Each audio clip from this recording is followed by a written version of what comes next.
নমস্কার।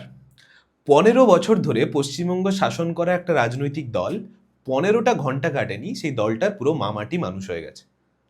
আপনারা নিশ্চয়ই এতক্ষণে টিভি মিডিয়ায় দেখে ফেলেছেন যে তৃণমূলের একাংশ মুখপাত্র, এমপি, এমএলএ, তাবড় তাবড় সেলিব্রিটিরা যাদের মধ্যে দেব, রচনা ব্যানার্জি, পরমব্রত চ্যাটার্জি, কবির সুমন, সুবোধ সরকার প্রায় সবাই এক প্রকার মুখ ফিরিয়ে নিয়েছে এই দলটা থেকে।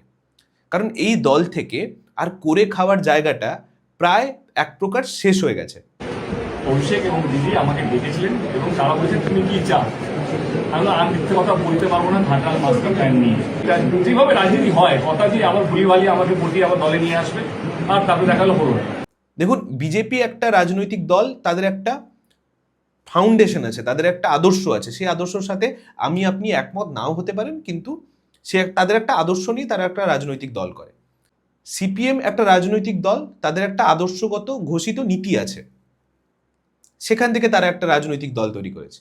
কিন্তু তৃণমূল কংগ্রেস এমন একটা রাজনৈতিক দল, তাদের না আছে কোনো নীতি, না আছে কোনো আদর্শ। একটা দল ছেলেমেয়েরা করছে কিছু করে খেতে পারবে বলে, সংসারটা চালাতে পারবে বলে। কেউ এই দলটা করছে কিছু কালচারাল অর্গানাইজেশনে কিছু জায়গা পাবে বলে, কেউ এই দলটা করছে সাংগঠনিক কিছু পথ পাবে বলে, কেউ এই দলটা করছে পুকুর ভরাট করে কিছু টাকা কামাবে বলে, কেউ এই দলটা করছে প্রোমোটারি করে কিছু টাকা কামাবে বলে, কেউ এই দলটা করছে শিক্ষা চুরি করে কিছু ইনকাম করবে বলে, রেশন চুরি করে কিছু ইনকাম করবে বলে। অর্থাৎ নিজের ব্যক্তিগত ফায়দা ছাড়া যে কেউ তৃণমূল কংগ্রেস দলটা করে না, তাও অন্তত এক প্রকার প্রমাণিত হয়ে গেছে। এবং যে মুখপাত্ররা এখন সামনে এগিয়ে এসে কথা বলছে অভিষেক বন্দ্যোপাধ্যায়ের বিরুদ্ধে, দেব যারা কথা বলছে, যে রচনা বন্দ্যোপাধ্যায় কথা বলছে, যে পরমব্রতরা কথা বলছে, যারা এক প্রকার মুখ ফিরিয়ে নিয়েছে, তারা এই কথাগুলো, এই শব্দগুলো কেন ৪ তারিখের আগে দলের বিরুদ্ধে বলেনি? যদি দল সত্যি কিছু ভুল করে থাকে, তাদের দল কেন তারা বলেনি, তা একটা বড় বিষয়। এবং আপনারা নিশ্চয়ই এতক্ষণে বুঝতে পারছেন যে ওই দলে থেকে নিঃশ্বাস নিতে পারছি নার মতো যেগুলো আমরা ২০২১ সালে দেখেছিলাম, সেরকম কিছু ঘটনা ঘটতে চলেছে। এবং যে ৭৯ না ৮০ জন এমএলএ তৃণমূল কংগ্রেসে এখন আছে, তারা কতদিন তৃণমূল কংগ্রেসে থেকে নিঃশ্বাস নিতে পারবে, নাকি বিজেপিতে গিয়ে আবার অক্সিজেন সিলিন্ডার খুঁজবে, তা তো সময় বলবে। কিন্তু এটা অন্তত পরিষ্কার যে নীতিগত দিক থেকে, আদর্শগত দিক থেকে এই তৃণমূল কংগ্রেস দলটা কোনোদিন বিজেপিকে ঠেকানোর চেষ্টা করেন। আজকে তৃণমূলের এই কঠিন সময়, এই ডুবন্ত জাহাজ যাকে বলে, এই সময় যার কথা আমার সবচেয়ে বেশি মনে পড়ছে তার নাম প্রতীকুর রহমান। এই দল ছেড়ে চলে যাওয়ার সময়, সিপিএম দলটা ছেড়ে চলে যাওয়ার সময় অনেক বক্তব্য রেখেছিলেন দলের বিরুদ্ধে। দলের নীতিগত দিকগুলো তার ঠিক ভালো ঠেকছিল না। উনি মোহাম্মদ সেলিমের বিরুদ্ধে কিছু মন্তব্য করেছিলেন। উনি দলের আরও বিভিন্ন নেতা নেত্রীদের বিরুদ্ধে তার ক্ষোভ প্রকাশ করে এই দলটাকে ছেড়েছিলেন। এবং আমাকে আপনাকে বোঝানো হয়েছিল, টিভি মিডিয়া পডকাস্ট ছেয়ে গেছিল এইটা বোঝাতে বোঝাতে, উনি ক্লান্ত হয়ে গেছিলেন এক প্রকার। এবং নিশ্চয়ই ওটা আইপ্যাকের বানানো একটা স্ক্রিপ্ট ছিল যে বিজেপিকে ঠেকাতে আদর্শগত কারণে প্রতীকুর রহমান তৃণমূল কংগ্রেস দলটাকে বেছে নিয়েছিল।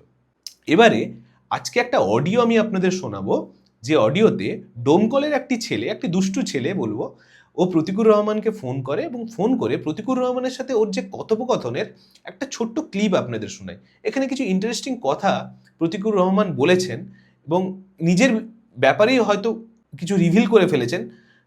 তা হয়তো আজকের দিনে দাঁড়িয়ে কতটা প্রাসঙ্গিক তা আপনাদেরও বোঝা উচিত। একবার শুনুন।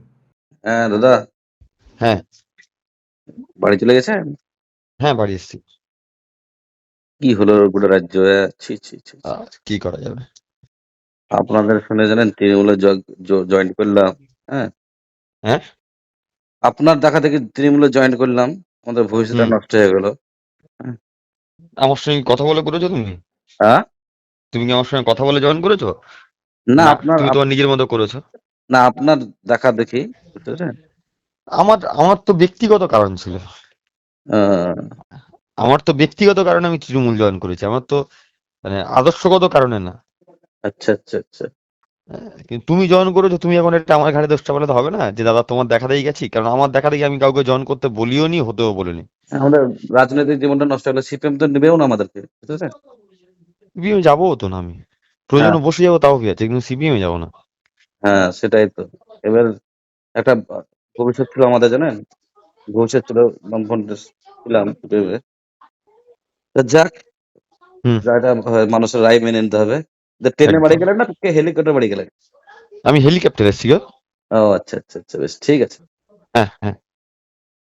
শেষটা একটু মজার হলেও মাঝখানে যে বিষয়ে প্রতিকুর রহমান কথা বলেছে নিজের ব্যাপারে, তা রাজনীতিতে কতটা প্রাসঙ্গিক, অন্তত তৃণমূল কংগ্রেসে কতটা প্রাসঙ্গিক, এবং এই রাজনীতিতে এই জিনিসটা কতটা বিপজ্জনক এবং সাথে সাথে সত্যিও, তা অন্তত আমরা আন্দাজ করতে পারছি। আমি কোন জায়গাটার কথা বলছি আপনারা আরেকবার শুনে নিন। আমার আমার তো ব্যক্তিগত কারণ ছিল। আহ, আমার তো ব্যক্তিগত কারণে আমি তৃণমূল জয়েন করেছি, আমার তো মানে আদর্শগত কারণে না। আচ্ছা আচ্ছা আচ্ছা। যে প্রতিকুর রহমান অভিষেক বন্দ্যোপাধ্যায়ের হাত থেকে পতাকা নেওয়ার পরে প্রথম কথা মুখ থেকে বেরিয়েছিল, আদর্শগত কারণে উনি তৃণমূল কংগ্রেস দলটাকে বেছে নিয়েছেন, কারণ এই দলটাই একমাত্র পারে বিজেপিকে সরাতে, পৃথিবীর আর কোনো দলের ক্ষমতা নেই। এবং অভিষেক বন্দ্যোপাধ্যায়ের সাথে ওর একটা ডিল হয়েছে। ডিলটা কি না, এই বাংলার মাটি থেকে বিজেপি নামক দলটাকে উৎখাত করতে হবে। সেই আদর্শগত কারণে উনি তৃণমূল কংগ্রেস দলটাকে বেছে নিয়েছেন। আমার নীতি নৈতিকতা বিজেপিকে আটকাবো, ফ্যাসিস্ট শক্তিকে আটকাবো, সেই নীতি। এই যে বলছে না ডিল হয়েছে, ডিল হয়েছে, হ্যাঁ ডিল হয়েছে। বিজেপিকে পশ্চিমবঙ্গের মাটিতে আটকাবো, বিজেপিকে ঢুকতে দেবো না, এইটাই ডিল হয়েছে আমার। কিন্তু এই কল রেকর্ডিংয়ে উনি এটা মেনে নিচ্ছেন এক প্রকার যে তৃণমূল কংগ্রেস দলটাকে উনি কোনো আদর্শগত দিক থেকে ওই দলটাকে বেছে নেননি, ওনার কিছু ব্যক্তিগত কারণ ছিল। এবারে এই ব্যক্তিগত কারণগুলো কি ছিল তা আমি বলতে পারবো না। কিছু জিনিস তো চোখে পড়ে, যেমন সিপিএমে থাকার সময় সারাদিনের লড়াই, সারাদিনের সংগ্রাম করার পরে ট্রেনের ওই ভেন্ডার কামরায় বসে বিড়ি খেতে খেতে দোকানদারের সাথে আড্ডা মারতে মারতে বাড়ি ফিরতে হতো। কোনো এসি থাকতো না, কোনো লাক্সারি থাকতো না।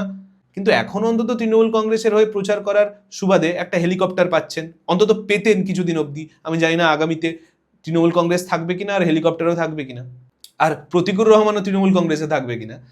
এই মানুষগুলো দিনের পর দিন টিভি মিডিয়াতে বসে আমাকে আপনাকে বুঝিয়েছে যে একমাত্র তৃণমূল কংগ্রেস এই দুনিয়াতে, ওই দলটাই পারে পশ্চিমবঙ্গের মাটিতে বিজেপিকে ঠেকাতে। মুসলিমদের বোঝানো হয়েছে যে আমাকে ভোট দাও, না হলে এ রাজ্যে বিজেপি চলে আসবে। তার মধ্যে তৃণমূলকে বাঁচলে কেন? বেটার মনে হয়েছে বিজেপি বিরোধী লড়াই। এবং পশ্চিমবঙ্গের 41% মানুষ যারা হয়তো চান না বিজেপি পশ্চিমবঙ্গে শাসন করুক বা বিজেপির ঘাঁটি এ রাজ্যে শক্ত হোক, 41% মানুষ এই দলটাকে বিশ্বাস করেছিল এবং ভোট দিয়েছিল। এবং তার প্রতিদানে আপনারা এখন কি পাচ্ছেন, আমাদেরকে কি বোঝানো হয়েছিল আর এখন আসল সত্যিটা কি। আমি আবার বলছি, এই 79-80 জনের কতজন এমএলএ আর কদিন তৃণমূলে থাকে তাও আপনারা দেখবেন। আমি আপনি বেঁচেছিলাম যারা মনে করেছিলাম বিজেপিকে এই দলটা হয়তো সত্যি করে ঠেকাতে পারে, যারা নীতি আদর্শের দোহাই দিয়ে আমার আপনার ভোটটা নিয়ে এমএলএ এমপি হয়ে গেছে, এবং যারা হয়নিও, তারা দিনের শেষে তৃণমূল কংগ্রেস দলটায় থেকে তাদের ব্যক্তিগত ওই জায়গা থেকে, যেটা প্রতিকুর রহমানরা বলেছে, ব্যক্তিগত জায়গা থেকে সব কিছু করে নিয়েছে। হয়তো একটা বাড়ি হয়ে গেছে, একটা গাড়ি হয়ে গেছে, কাড়ি কাড়ি টাকা কামিয়ে নিয়েছে, কিন্তু দিনের শেষে আমাকে আপনাকে কি দিয়ে গেছে? তৃণমূল কংগ্রেস ভোটে হেরে যাওয়ার পর এইটুকু ভরসার জায়গা আমাদের মধ্যে রেখেছে যে এই দলটা আর মাথা তুলে কোনোদিন পশ্চিমবঙ্গের মাটিতে দাঁড়াতে পারবে। খারাপ লাগে, একটা রাজনৈতিক দল প্রায় 80টার কাছাকাছি আসন পেয়েও কোমর ভেঙে ফেলেছে। কিন্তু যে রাজনৈতিক দল শূন্য থেকে শুরু করেছে, যাদের মাত্র একটা জনপ্রতিনিধি এখন বিধানসভায় যাবে, তারা এখনো মাথা তুলে দাঁড়িয়ে আছে। আমি বিভিন্ন রাজনৈতিক দলের কথা বলে যেতে পারি। বিজেপির মতো রাজনৈতিক দল, যাকে পশ্চিমবঙ্গে 30-40 বছর আগে কেউ চিনতই না, এই শ্রমিক ভট্টাচার্য, রাহুল সিনহা, তথাগত রায়ের মতো মানুষরা তখন বুক চিতিয়ে কিন্তু এই দলটা করে গেছে। আমি আপনি এই দলের সাথে একমত নাও হতে পারি, এদের আইডিওলজির সাথে আমার আইডিওলজি নাও যেতে পারে, কিন্তু এদের একটা ফাউন্ডেশন ছিল। এবং যে দলগুলো নীতি আদর্শ দিয়ে গড়ে ওঠে, তারা হয়তো হেরে যেতে পারে রাজনৈতিক লড়াইতে, কিন্তু কখনো হারিয়ে যায় না। কিন্তু তৃণমূল কংগ্রেস দলটা, এই প্রতিকুর রহমানরা বা বিভিন্ন আরো নেতারা যারা নিজের স্বার্থেই দলটাকে বেছে নেয়, তারা একবার হেরে গেলেই ইতিহাস হয়ে যায়। প্রতিকুর রহমানরা একটা দলে থেকে সবকিছু পেয়েছিল, সম্মান পেয়েছিল, ভালো বন্ধু পেয়েছিল, কমরেড পেয়েছিল, পথ পেয়েছিল, কিন্তু দিনের শেষে ওই ব্যক্তিগত কারণটাই প্রতিকুর রহমানদের শেষ করে দেয়, তৃণমূল কংগ্রেসদের শেষ করে দেয়। ওই কথায় বলে, অপেক্ষার উপেক্ষা যারা সইতে পারে না, রাজনীতি, যুদ্ধ আর প্রেম তাদের জন্য নয়। ধন্যবাদ, সবাই ভালো থাকবেন।